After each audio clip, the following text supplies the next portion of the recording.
15 नोव्हेंबरपासून राज्यातील साखर कारखान्यांचा गळीत हंगाम सुरू झालेला आहे।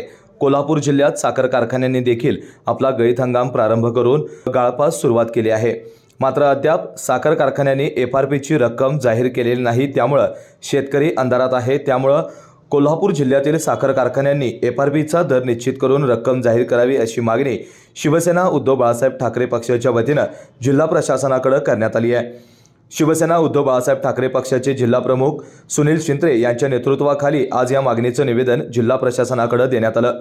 साखर कारखान्यांना गाळप परवाना देताना कारखान्यांनी एफआरपी प्रमाणे ऊस दर निश्चित करून तो वर्तमानपत्राच्या माध्यमातून जाहीर करणं आवश्यक आहे।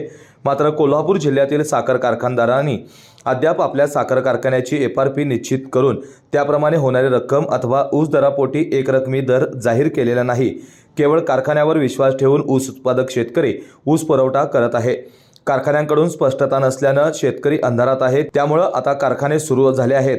शेतकऱ्यावर अन्याय न करता तातडीने ऊस दर जाहीर करण्यासंदर्भात कारखान्यांना सूचना करावी अशी मागणी यावेळी सुनील शिंत्रे यांनी जिल्हा प्रशासनाकडे केली आहे। यावेळी जिल्हा प्रमुख संजय चौगुले, वैभव उगळे, उपजिल्हा प्रमुख संभाजी भोकरे, सुरेश चौगुले, युवराज पवार, बाबासाहेब पाटील, हर्षल पाटील, राजू रेडेकर, सूरज डावरे आदींसह शिवसैनिक उपस्थित होते।